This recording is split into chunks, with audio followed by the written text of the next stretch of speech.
Ladies and boys, welcome to the very first episode of Super Cinema Brothers, a show hosted by me, Zach Berman, and my younger brother, Ethan Berman. And I'm a bit of what's a nice word? I'm not a film snob, am I? I'd say you are, but we might want to make a better name. Cinephile. Yeah, let's go with that. Well, that makes me definitely sound like a film snob if that's what I'm calling myself. I'd say go with cinephile because it's like a less mean version that really hammers home the point, though. Like, how about just a movie nerd? Okay. I'm a movie nerd, and I'm quite a bit older than Ethan is. Yeah. So I've seen a lot more movies. So in this podcast, it's all about brothers and teaching brothers about movies and taking my brother Ethan here on a journey. And we've been doing this for a while now, off mic, and then I just kind of realized, wait, we could be recording this. This is an interesting idea. Yeah, we'd say stuff during the movie, or we'd just talk for like an hour after we watched it. And It was like, maybe we could make something out of it. Yeah, because it's sort of like, we've got you who's open to seeing all kinds of different things. Then Yeah. you've got me who's watched a bunch of like David Lynch shit and Lars von Trier and all these wacky movies. And so I was like, okay, let's dial it back. We're going to go down to the groundwork. And we're going to ease into, slowly, some of the weirder stuff. I'm not going out of the gate with Eraserhead here. I mean, I would have been fine with it. Yeah, and so I've watched Twin Peaks Season 3. Yeah, I just watched Twin Peaks Season 3. It's pretty Eraserheady. Yeah. But I was, like, watching Who Framed Roger Rabbit recently, and I was like, I think Ethan would like this. This is a fun movie. And then I was like, okay, that's a good starting point. A lot of people have either seen the movie already or would be interested in it, and it's available on Disney+. Yeah. And so for the first few episodes here, we're going to make sure that everything is available on a streaming service. So you guys can watch it with us. Yeah, so anybody listening at home can watch it without having to pay any money or, find it. Correction, I said watch it with us. We are not going to be watching the movie in this podcast. True. We already watched it together. That'd be a very boring podcast. Like every once in a while you just go, yeah, okay. It was like, I like that bit. Yeah, so we're going to sort of just jump into it, I guess, where, so we've got Who Framed Roger Rabbit, released in 1988 and directed by Robert Zemeckis. Now, do you know anything about Robert Zemeckis? Only thing I know is what made you, I'm fairly certain was what made you watch this not the first time, but like whenever you first thought about having this be the first one we watched, which was, didn't he do Back to the Future? Yes. And you were watching the Back to the Future movies, and you were like, I want to watch more of him. I'll go watch Roger Rabbit again, and then...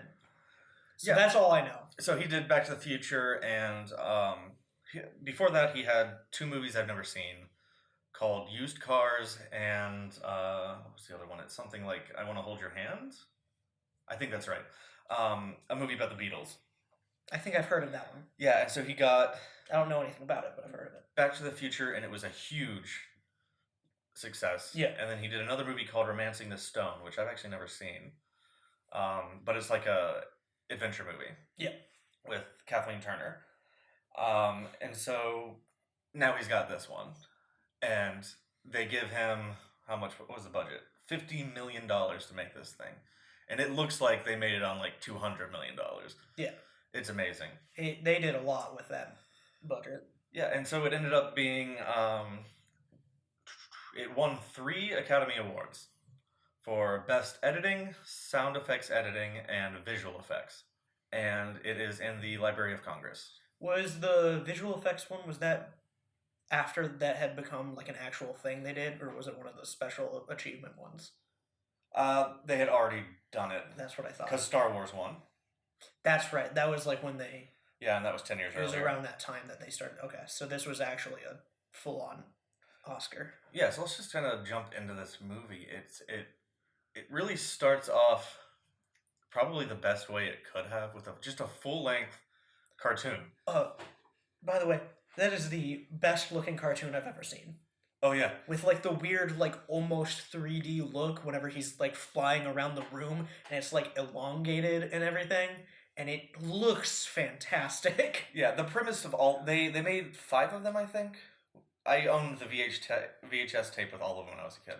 I think there's that one from the beginning of. I think there's 4. There's a roller coaster one. I think there's 4. There's the one from the beginning of the movie, and then there's I think 3 more because I think those are the ones that are on Disney Plus. I think there's 3 others on Disney Plus. Yeah, I didn't watch those. I didn't think they were relevant to the movie. No, but I they look fantastic. I've seen them a million times though. I own the tape. So this one's called Something's Cooking, and the premise of all of them is for some reason,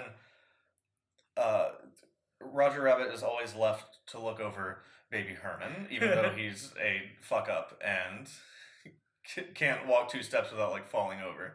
And the Baby Herman's mother hates him and always says that if anything goes wrong, he's gonna pay and like die or some shit. Yeah. And for some reason, he keeps doing it. Yeah, it's just great. There's knives flying all over the place, and he's drinking hot sauce, and he gets Baby Herman has a death wish. He gets caught on fire in a washing machine, dishwasher. Yeah, but then they use this as a way to transition to a refrigerator falls on him, and he's got like birds flying around his head, and the director's screaming at him, and Baby Herman's screaming at him because it was supposed to be stars and not birds. And it was like the 20th take they'd done. But one thing I love about it is the transition from the cartoon, like when the fridge falls, it transitions from the cartoon to the live action version. And one thing I love about it is how whenever they zoom out, the set looks completely different than what the actual kitchen looked like in the cartoon. Yeah, but it's still painted like a cartoon. Exactly. It looks like a cartoon, but it looks completely different. And I don't know why, but I just love that. Yeah, and it's just we quickly understand everything. Sort of like Roger Rabbit is a bit washed up. Yeah.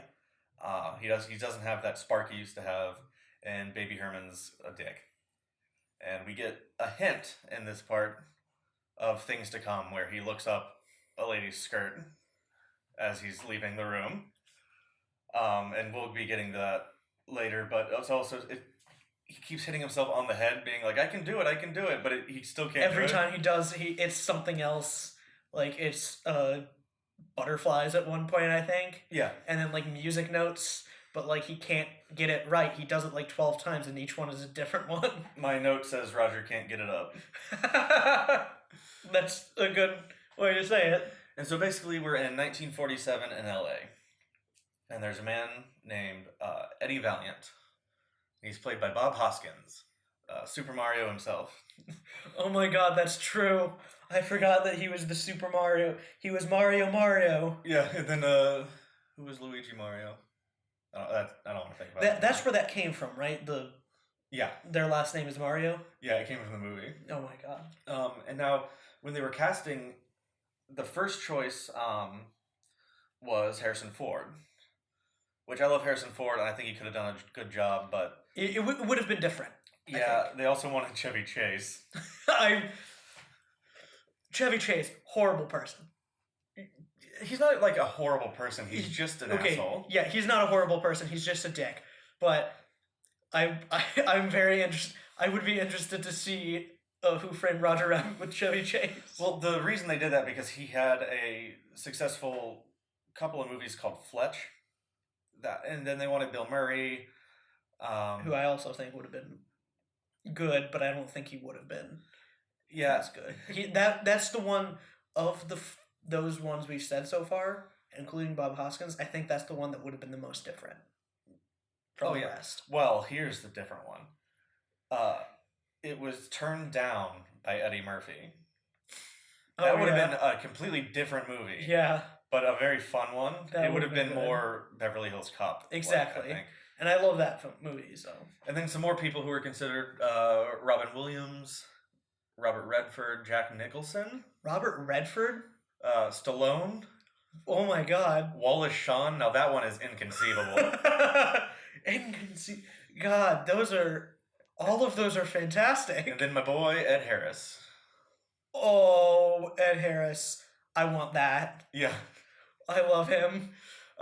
We'll be getting to a couple of movies with him later on. I've only seen him in a few things. He's in The Abyss, and he's really good. He's the Man in Black, right, in Westworld. Yeah. Yeah. So I've only seen him in a few things like Westworld and a couple other things that I can't remember, but I love him. He's great. But basically, you've got 1947, and there's a private investigator named Eddie Valiant, and he is hired by R.K. Maroon, who runs the Toon Studio. Yeah. To investigate whether or not Jessica Rabbit is cheating on her husband Roger Rabbit. So that Roger stops being so distracted at work by Jessica. Yes. His thoughts about Jessica.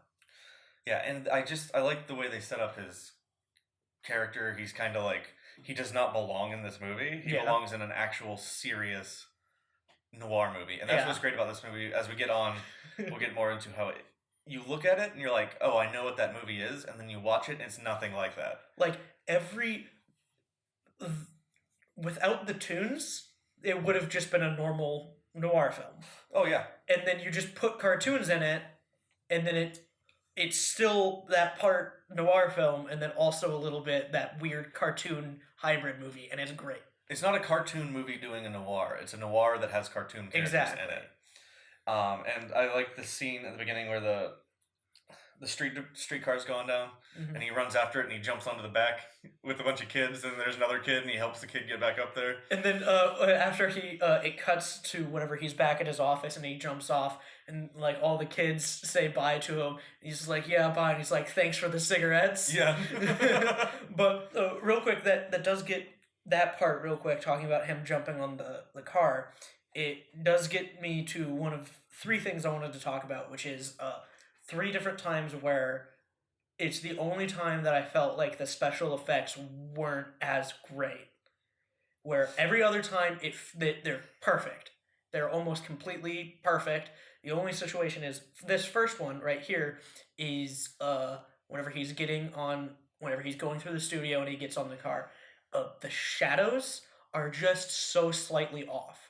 I think it's that the Toon's shadows are directly underneath them, like it's at noon or something. So like they don't elongate or anything. They're just underneath their feet. But all the humans are slightly elongated. Yeah, it's because there are only a few times in the movie where they're outside in the daylight. Exactly, and I feel like that's still hard nowadays with stuff. Exactly. Like Yeah, CGI. I mean, they don't have control over the lighting. I feel like that specific one is you don't notice it unless you're looking for something wrong, and that's what I was doing. I was like, these special effects are really good. Let me see if I can find where they slip up, and that was one of them. Yeah, they only have so much time. Exactly. So I don't think it's a problem. It's something I noticed, and honestly, the reason I bring it up is because I want it to be. There were only 3 times that I saw something wrong or something that didn't look quite as good as it could have, and I find that really impressive, and that's why I wanted to bring it up. Well, when we eventually get to Space Jam, there's a lot more, because that movie was rushed so much. Yeah. But you also in this scene get some good environmental storytelling where there's these big billboards up in the buildings that explain that this big corporation has just bought the Red Car, and there've been a bunch of layoffs. What's the company called? I don't remember. Oh. I didn't write it down. But yeah, and you also learn that Eddie's brother got a piano dropped on his head, and he doesn't like tunes. But you don't get really a lot of details about what happened there. Yeah, it's just that it's not called a practice, is it? When it's a private. It's I don't know. It might be a firm. That's what I've been thinking about. Is it firm or practice? I don't know. I think it might just be office. Yeah, his office or whatever was originally Valiant and Valiant, where it was with his brother. Now, is this where they have it shows all the photographs? No, that's the night before he gets hired for the murder case. Okay. So that happens after he takes the photos. Yeah, so he goes to... Now this is where Robert Zemeckis likes to get horny in his movies. You've got the whole mom thing in Back to the Future. Ugh. Have you ever seen Beowulf? No. Oh my god, it's a horny I've heard movie. about how horny Beowulf is. It is. It's nuts. You get to see a lot of man ass. in Hell that one. yeah. There's a whole scene where he fights the monster Grendel, but he fights the monster naked, and Yeah. it's full Austin Powers. He's covering his ding dong. Just like various situations where it's just barely covering it. Yeah, but there's a Toon review, Yeah. humans only, where a bunch of horny old rich guys hang around and they watch a review of a bunch of talent, but they're all tunes. Oh, And that's where we get Donald and Daffy Duck dueling pianos. yes. And in part of the conditions to have those two characters on screen was that they both have to be equally good at playing the piano, Yeah. and nobody can win. Yeah. Yeah, and then Jessica Rabbit comes out, and you expect a rabbit at first. But that's before not that, it. real quick, Okay. it does have one of my favorite things where it's Betty Boop is selling cigarettes there, and she meets she talks to Eddie Valiant. They seem to be old friends, and it's one of the cool little details how the reason she's working there selling cigarettes at the Toon Review is because she is a black and white Toon. Her character is drawn in black and white, and Yeah, ever she's out of since a job. ever since cartoons moved to color, she didn't have a job anymore, and I think that's a cool little detail. And there's a nice little bit of chemistry with Eddie because she's Yeah. like, but I still got it, and he's like, yeah, you do. And that's the little bit where you see that he was, he didn't always hate tunes and everything, and you see the little bit of old Eddie in Yeah. that situation. And so my note says Eddie sees Jessica at the Toon Review and gets horned up Yeah. because he is like sweating. And one of the coolest parts, this is one I do not know how they did, but she like walks in front of him and then behind him and then touches his clothes And it moves. And pulls on his tie specifically, and it turns him around in his chair. Yeah, but I'm guessing that's why they have her walk in front of him. Exactly. That there's a cut there. Yeah. But other than that, I don't know how they make it interact with his clothing. That's the weird one. That's impressive. Yeah. And then another one that I really like is that whenever she's walking down the stage, it's showing like her legs and stuff, and so like her legs are opaque. They're like the rest of the cartoon, but the dress is partially transparent, and so you can see through the dress and see the people's faces sitting down in the audience. It's just there's so much interesting stuff. They didn't have to do that. No. But they just chose to, and it really adds to feeling real. Yeah. And I really like that. That's a really cool detail that they did. Yeah, so he hangs around after that, and I guess in the green room. Is it Marvin Acme? I think so. Acme shows up. And It's her dressing room. Yes, he shows up, and it sounds like they're having sex. They talk about is like he wants to do patty cake. Yeah. And she's like, I don't want to do patty cake. And then you only see it from you see Eddie taking pictures of it from the window, but you don't actually see what's happening inside. So it sounds like they're smashing. He goes back to his office and he informs Roger that his wife's been patty caking with another man, And an old white man. this is where I think this is where we see the pictures where they are literally playing patty cake together. Yes. Oh, But he flips it slow, fast until it's animated. Yeah, He flips it like 12 a second. Yeah, but actually, jumping back real quick to just Marvin Acme, there's the part where he introduces himself at the Toon Review to Eddie, and he's got the little hand buzzer on. Oh, yeah. And then whenever he's in Jessica's changing room or whatever, the green room or whatever, she's like, I don't want to do patty cake, and he's like, but please, and she's like, okay, but you need to take that hand buzzer off this time. Oh yeah, so Roger does not take it well. No. He's losing it. So they offer, this is an ongoing joke, they offer him some booze, and anytime he has any booze at all, he turns into like an air horn. Yeah. And he explodes. He flies all across the room, he hovers, and then he lets out a giant scream that shatters all the glass in the room. And then he busts through the window, and it leaves his body print in the glass and in the shades. Yeah, and it's a really great cut too.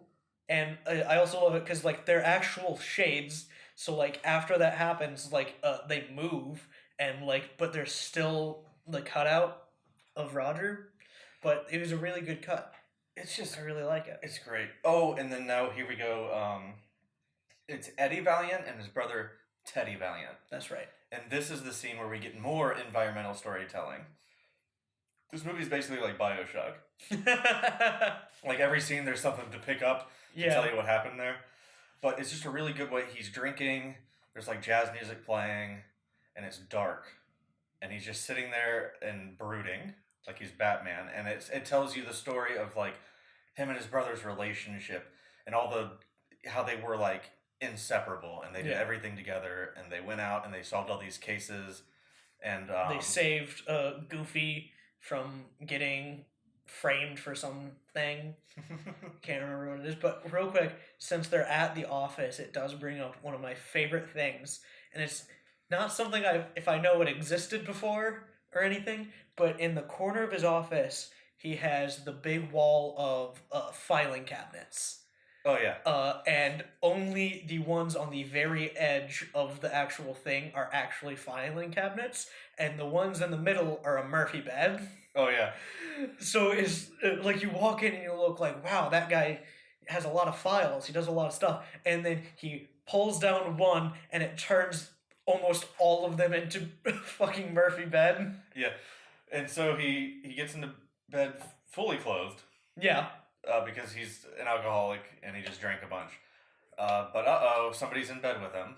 Oh no, that doesn't happen yet. Because we haven't. What happens is he falls asleep at his desk as he's looking through the pictures. Oh, and yeah, yeah. And then he gets woken up by a detective. Yeah, who tells him that Acme's been killed. Yeah. With a safe on his head. Yeah. And I love he goes to the crime scene, and they have the chalk outline, and then just a giant, comically large safe is just stuck in the head of the... Yeah, just the corner of it's like embedded there. And there is paint from Roger Rabbit's gloves on the rope. Yep. It looks like it was a revenge killing. Yep. And that's where we get our next character, Christopher Lloyd himself, Judge Doom, who scared the hell out of me as a kid. He is so good. Now, this character was originally going to be Tim Curry. And I love Tim Curry. Yeah, but they said it was too scary. And I can't imagine that with how scary Christopher Lloyd was as him. I want to see that because, oh my god. Then they wanted Christopher Lee. Which, again, would have been really scary. Yeah, and then they also wanted, I think this one's the most interesting, John Cleese from Monty Python. Yeah. But he wasn't scary enough. Yeah. So it seems like it was a spectrum of too scary and not scary enough, and it seems like Christopher Lloyd was the perfect choice for that.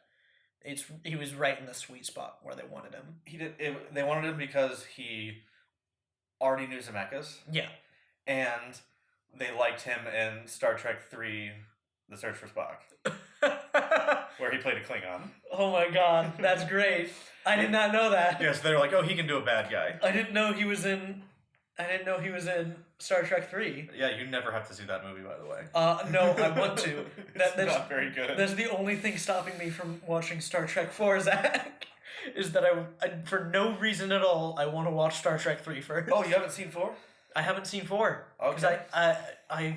I tried to watch 3 once, but it was at that time where I was like watching it at 3 a.m. in my bed on Netflix, and I fell asleep in the first 10 minutes when they're all having to steal a ship. So I haven't watched Star Trek 3. Okay, we might have to do like a Star Trek miniseries. Yeah.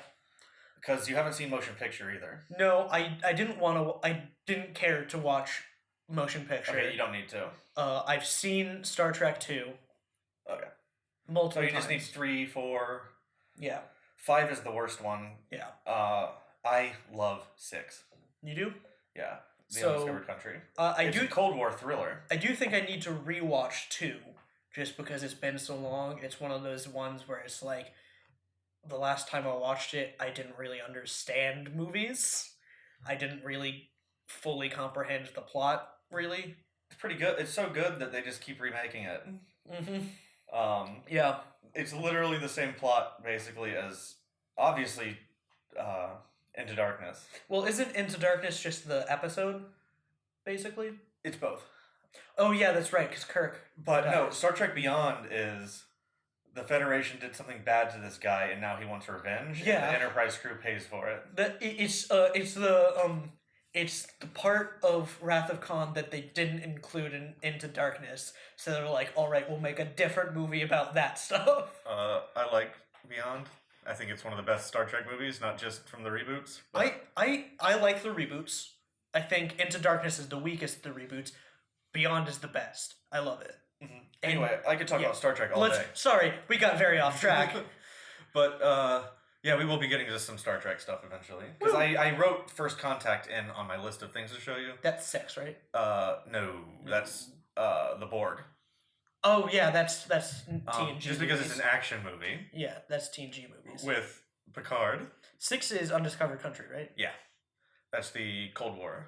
Yeah, you said that. With the Klingons. And so, yeah, back to Judge Doom, who was also in Star Trek. He's got this, like, long black duster and a hat and glasses that make his eyes look a little funny, which we'll get to later. The makeup they do for him? He looks like he's a Barbie doll. Exactly. Like, he looks kind of rubbery and, like, powdered. It looks like when you watch an old movie in HD and you can see the makeup on their face. Yeah. But it's only him. And it's intentional. Yeah. For you to be able to see the makeup on him. He's pale and his skin doesn't reflect like it's supposed to.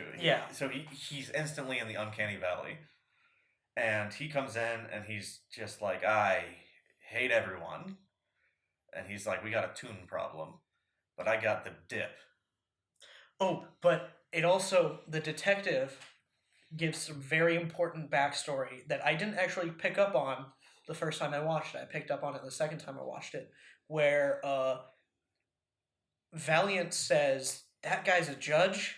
He's like, yeah, he bought out the election in Toontown a few years ago. It's very important that because as we learn later, if they're listening to this, they've probably already watched it, right? Probably. So spoilers don't matter. So if it's still relevant. Yeah.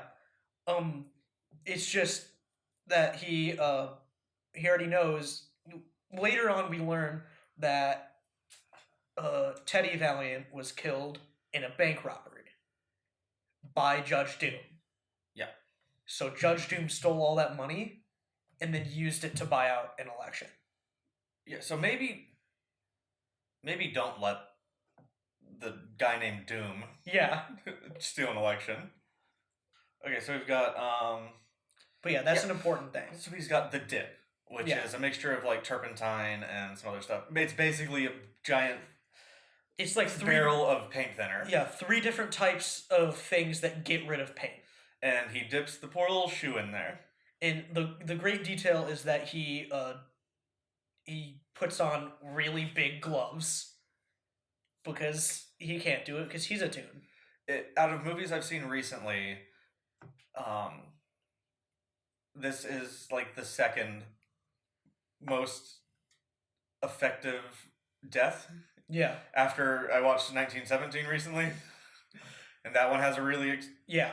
But I mean, you feel this poor little animated shoe's pain as it gets eaten away. It is a singular cartoon shoe that's just, it doesn't speak, it just makes little squeaky sounds, and it is hard to watch. It's drawn out, but it pays off because you know what the stakes are now. Roger Rabbit could get dumped in that. Jessica could get dumped in that. I don't want either of those people to die horribly. But yeah, so he sends his little weasels to find Roger Rabbit. Yeah. And this is where I'm going to get to the second of the three things that I wanted to talk about with the effects. The awkward gun? The awkward gun. There's nothing they could have done to make it better. They did all they could at the time. But they did manage to match the animation to the weird moving gun, because it doesn't move perfectly. It kind of moves back and forth, so they got to have him move his hand around. Yeah, it's a couple things where they did on the animation side of it, they did fantastic. They did so well getting the animation to fit with the gun movement. The problem is the gun movement is so unnatural, and because they had to match it up with the animation, they never want the gun's barrel to be pointed directly at the camera, so he always moves it from like side to side. So there's a part where he's pointing the gun at Eddie Valiant, and so he's like standing at like a 45-degree angle to the camera, looking at Eddie, but the gun is quote unquote pointed at Eddie, but it's at a 90-degree angle to the camera, so it looks really awkward. But there's like a couple times where it passes over the camera and it just doesn't look right.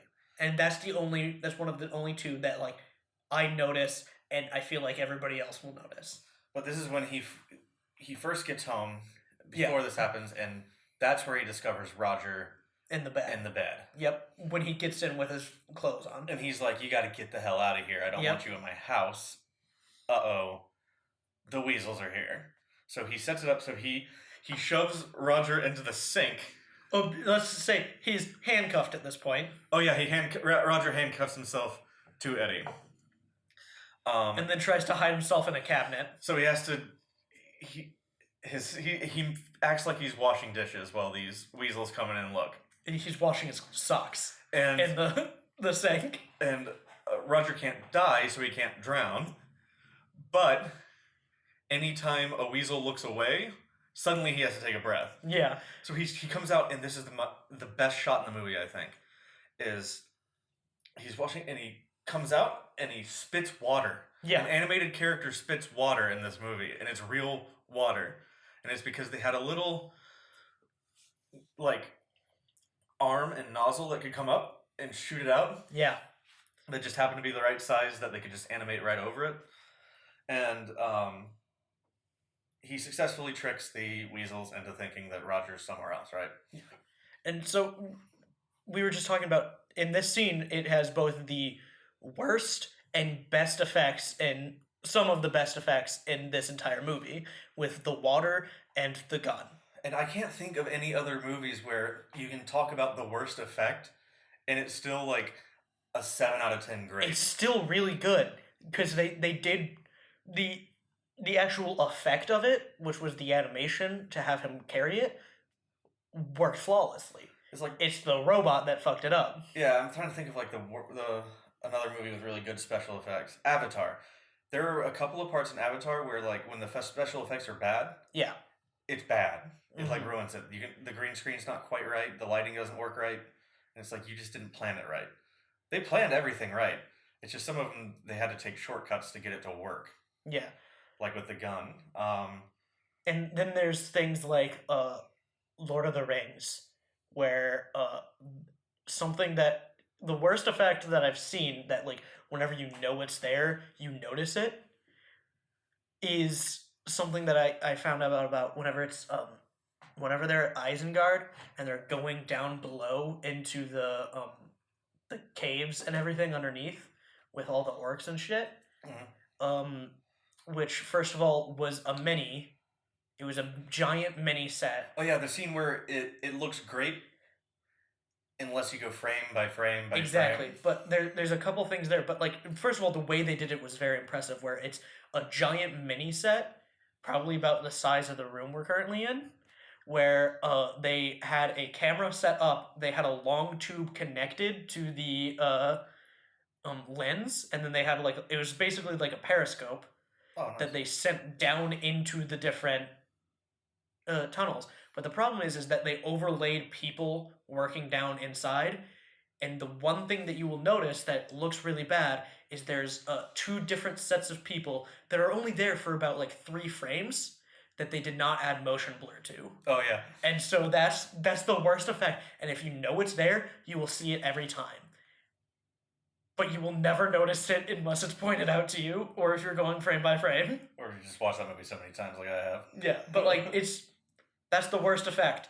And it's covered up by the fact that the rest of that scene looks fantastic. Yeah, and they did a lot of motion control rigs in those movies, and that's how they did a lot of this. This was one invented by what's his face, Dykstra, for Star Wars. Yeah. And in the 80s, they loved it. Mm-hmm. They loved those motion control rigs because that's how they could get. You could put stop motion elements. You could put all this crazy stuff in. But anyway, so now here is where we learn 2 important pieces of information. One, Roger Rabbit has written a love letter to Jessica Rabbit. Yeah. And it's really bad. He wrote it with lipstick on paper. I will list all the ways I love you. 1,000, 2,000, 3,000. But and then he's like, let me guess, lipstick on the mirror. When he tells him he wrote her a love letter, and he's like, nope, but I did use lipstick. And he pulls out a piece of paper with lipstick on it. And yeah, an important piece of information too. Acme had a will, and it is missing. Yes. And so, is this where they go to?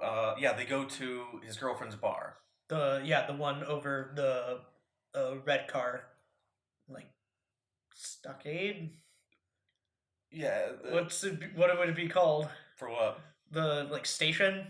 Yeah. What like where they like store the red cars before they send them out? Oh, I don't know. What do you call that? I don't know. It's like a stockade, but stockade would be for horses. Depot. That's it. Where it's above the depot, so every once in a while one of them will leave and the whole place shakes. Yeah. And so it's a shitty bar. My favorite joke in the movie. Yes, it's so good. He gets us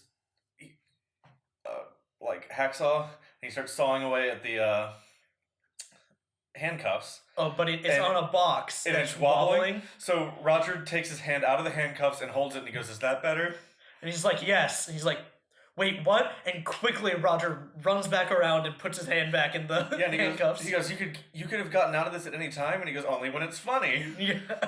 So that the toons use the logic of cartoons in the real world. So if it's funny, Roger can take the handcuffs off. He can break the laws of physics. And so they sneak Roger into the bar, they get the handcuffs off, and Cloverleaf is the name of the company. Cloverleaf, that's right. And so we learn that Acme was killed. Acme owned Toontown. Yes. And he let them do whatever they wanted in Toontown. Like, he wasn't a bad person. He gave them a place where they could live on their own with their own wacky rules. He's like the one who created the Toons, and he created Toontown for them. Yeah, and so we found out that he was killed so that Cloverleaf can own Toontown. Because it's said that in his will, he gave Toontown back to the Toons. Or not back to the Toons, but he gave it to the Toons in his will. But nobody can find it, so if nobody can find the will, then somebody can buy out Toontown, and Cloverleaf wants to. If there's a will, there's a way. Well, actually, currently, if there's not a will, there's a way for them to buy Toontown.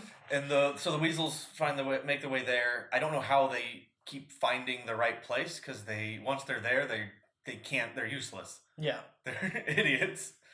And so they're kind of useless. But Judge Doom comes in and he goes, "I know how to find a tune. It's the shaving a haircut bit." Yeah. So he keeps going around to every wall and he's like, and It cuts to Eddie, and he's like, "What an idiot! That's not going to work." And it cuts to Roger, and he's like, seething. yeah, he cannot control himself. And finally, and he busts through the wall, and he's like, 2 bits. And so now we've got a car chase. But the twist is that well, here they before the car chase, they bring back the if he drinks alcohol, then he explodes. oh yeah, what did they do with it that time? Well, he's holding him over the dip, and then Eddie is like, "Hey, before he dies, won't you let him have one last drink?" And Judge Doom, for some reason, is like, "Why not?" And he lets him drink it, and then he is flying over top the barrel of dip, and then screams, breaks all the glass, and that gives Eddie the chance to knock over the dip to push back Judge Doom and some of the weasels so that he can do a quick fight scene and then have them escape. Okay. But it's a bringing back the having to drink. It's like Chekhov's gun. Yeah, so now they have to go on a car chase. But the twist is that they're on a cartoon car. Yeah. Which is Roger's friend, apparently. The taxi that can drive itself. Yeah, and so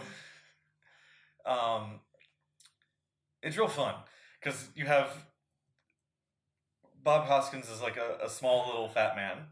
And he's in this like weird little car, and he's got this little steering wheel. How did they do that? Did they just put him in like a go-kart or something? Mm-hmm. They had a small go-kart. That makes sense. And they animated over it. Yeah. And so I ran out of notes here because this is the point where I was too into the movie and forgot to take notes. So that's why I have the synopsis pulled up. Yeah, so do they end up in Toontown at this point after the car chase? No, because remember they get out and he's the taxi says, "If you ever need a ride, just stick out your thumb." And so they leave him he leaves them just on the side of the road. Before they go to Toontown, they go back to Maroon. Oh yeah, and he fakes that he has the will. The will. And Roger gets kidnapped. Yeah, and so I think that's where he reveals what the actual plot is. And someone shoots him. Yeah, someone shoots him. Someone kidnaps Roger, and it is revealed that Jessica was the one who kidnapped Roger. And so now they go to Toontown. And Eddie thinks that Jessica was the one who kidnapped Roger, which is true, and is the one who killed R.K. Maroon. Yeah, and I like that anytime you go into Toontown, you're greeted with, like, a musical number. Yeah, and this is one of my favorite things where, as he's driving in, they literally put the camera in the driver's seat, so when he looks out the driver's side window, you just see everything, and then when he looks out the passenger side window, you actually see part of the window. Yeah, now how we had the scene where he talks to Roger about, like, he opens up about how they used to work in Toontown because they thought it was a lot of laughs. Oh yeah, when he was in the movie theater. That is before they go to R.K. Maroon after he gets dropped off by the cab. Yeah, and so that's where we learned that he and Teddy would work. They loved Toontown at the time. Yeah, and now, obviously, that's why he doesn't like Toontown anymore. Yeah, but now he goes there. Now he has to go back. He before he goes in, he decides to give up the drink, and he takes out his toon gun. Oh yeah, with the cowboy and Indian bullets, which has the opposite thing as the weasels holding the real guns. It looks great having Bob Hoskins hold a toon gun. Yeah, and sometimes it's a plastic one that looks like the toon gun. Exactly, but like it's hard to animate. In either situation, it looks great. But we get to the third and final one of my things, which is in Toontown. This is another one that has to do with shadows. In Toontown, all the toons have shadows. Bob Hoskins does not. I think that one works, though. Yeah, it does work, but it is something to note, and it's because he was just on a set, and they animated the two things separate. They did the two things separately, so when they overlaid it, all they did was overlay it and say, yeah, that matches up, and then they didn't even think to put in a shadow for him, but it fits. But that's the other thing that I was like, there's two situations where shadows are off. The first one is kind of weird, and then the second one, or the third thing I wanted to talk about, it kind of makes a little bit of sense. So I like when he goes into Toontown. He goes into a place, and there Droopy the dog has an elevator. Yeah. And all this crazy stuff. He goes in to a room with no floor. He falls, and Tweety Bird's there, and he's like, "Oh, hey, Tweety." Like they're friends. Yeah, he's holding onto a flagpole. Yeah, he's hanging, and he's like, "This little piggy meant to market." And he pulls his finger off, and he plummets, and then that's when we get Bugs Bunny and Mickey Mouse together for the first and only time ever, speaking to each other on screen in the same number of words. That was their deal. Neither really? one. Yeah, they have to say the exact same number of words. That's amazing. And they have to have the exact same amount of screen time. Because they literally both show up at the same time. So I guess, wow, they have the exact same number of words. That's insane. They were only.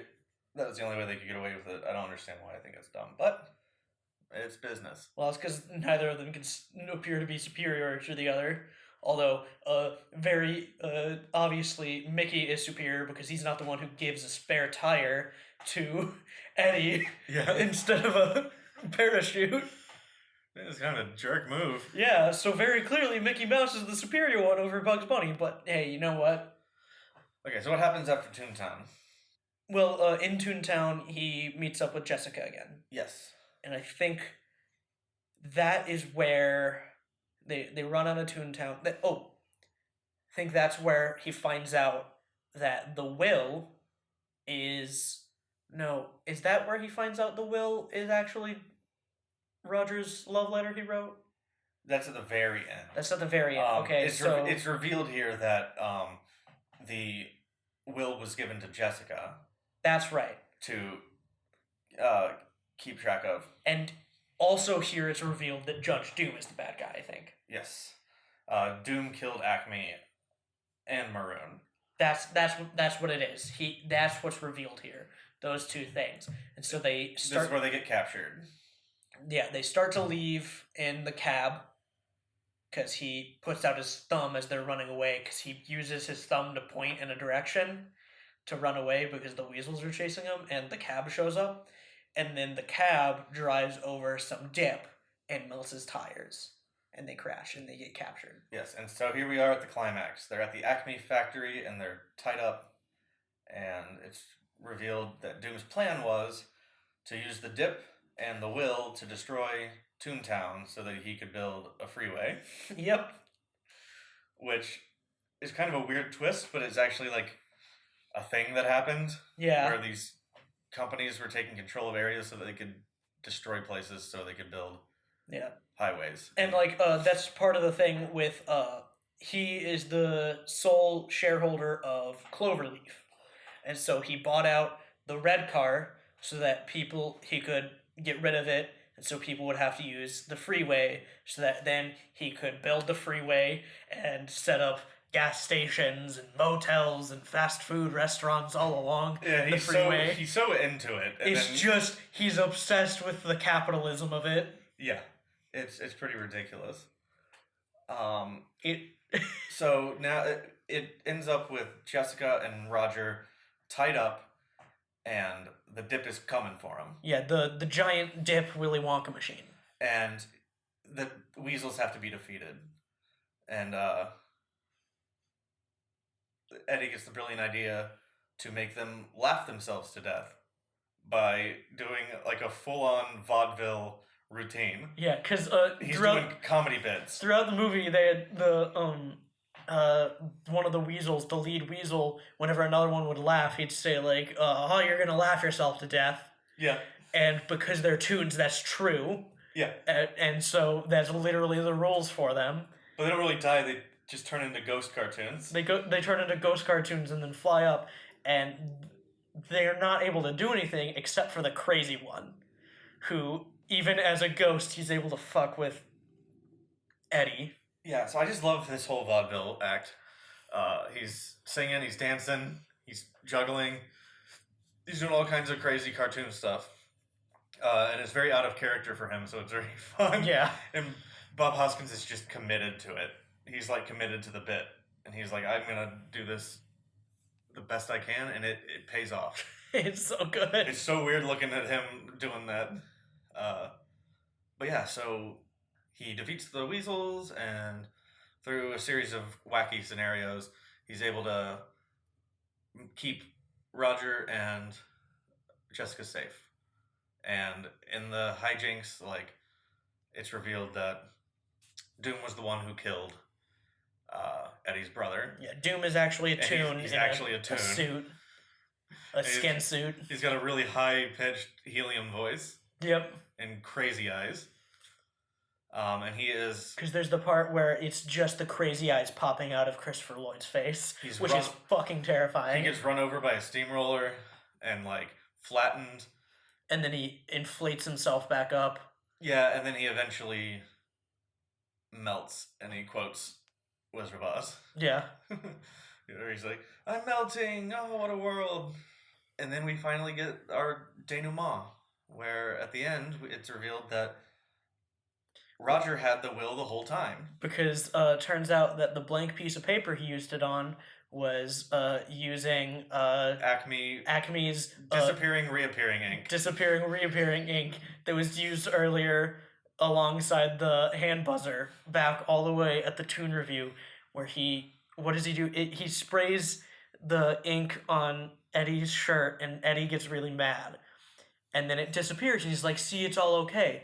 And then at the end, because he's been wearing the same shirt the whole time because he's a drunk and he's depressed, the ink returns. I guess it reappears whenever it's convenient. Exactly, because it's the same rules as the handcuffs. It's as long as it's convenient, it'll show up. And so they take out the thing, and they take out the will, and underneath the red lipstick is the will. Yeah. And so the Toons are given control of Toontown. Toontown. And then it ends, and they all run off into the sunset in Toontown together, and it's a happy ending. Woo! The Toons have the Toontowns, the relationship problems between both of the characters and their girlfriends is restored. Yeah. Whatever. Resolved, there we go. And yeah, it's just a pretty good ending. It just wraps everything up real quickly and nicely. And also, it's a real screw capitalism ending. Yeah. Because that was the entire plot was just capitalism. Oh, yeah. Anyway, so now that we're basically done, like, what are your thoughts overall of the movie? I love it. I love, obviously the effects are fantastic. It's amazing. That's one thing to appreciate about it. But I love the two main performances from Bob Hoskins, first of all. He's so good. Because he does both of the two different versions of Eddie so well. The drunk, depressed, just hates Toons version. He nails that role too. It's the goofy. He feels real. And then Christopher Lloyd does so well at making himself, whenever he is in human form, he does so well making himself not look human. Yeah, and he's not even in the movie that much, but he still sticks with you. Exactly. And he's a good villain. You know how much I love this movie because I told you just a few days ago that I just made a new D&D character who's partially based off of Eddie Valiant. It's good. I loved this movie as a kid. I watched it all the time. And it's just a classic. And I think it's a movie for everyone. There's something for everyone to get out of it. It's not... Yeah. There's nothing that's, like, holding it back. It's very accessible and fun and perfectly paced. Everyone can appreciate something about it. Yeah, it's great. And so, that's Who Framed Roger Rabbit. Woo! Real good. And now we get on to the fun part at the end of the episode where, in order to pick the next movie... I have a hat. It's actually a Space Jam hat. And it's filled with little movies. Little names for movies. So Yeah, so pull one of these out of the hat. See what it is. Oh, that's two. What do we got? Snowpiercer. Oh, hell yeah. Finally, I get to watch this movie. All right, so A very different film. the next episode will be Snowpiercer, which is available on Netflix. Is it still? Yes. Okay, I wanted to be sure. I think it might even be basically an exclusive. Well, did it get taken down this year? No, it was still there the other day. Okay. I want to be sure. Because I think it's permanently there because Okja is a Netflix exclusive. Okay. So I think Snowpiercer it's not one of those that has the Netflix logo, but I think it's because it's been on there for like 4 years. Yeah, I want to be sure. So yeah, Snowpiercer. That one is interesting. That's what is it? Is it Korean, French, English? Yeah, or American? something like that. With Chris Evans and Ed Harris. Oh yes, Ed Harris. Ed Harris is in it. He's really good. He's in it for like 5 minutes, but he's great. I know it's at least Korean American. So yeah, Snowpiercer will be a fun one. A lot to talk about with that movie. It's pretty philosophical. It has some of the same themes as what's that one? Parasite. Oh yeah. Yeah, he likes to make movies where rich people are bad. Yeah. So yeah. Because it's true, but yeah. So I hope everybody enjoyed the first episode. We're like right at an hour, so that's perfect. Oh, that's good. And so we'll probably do one either next week or the week after that. Yeah. And it'll be Snowpiercer. Woo! I'm excited for that one. So y'all have a good day, and we'll see you next time. See ya.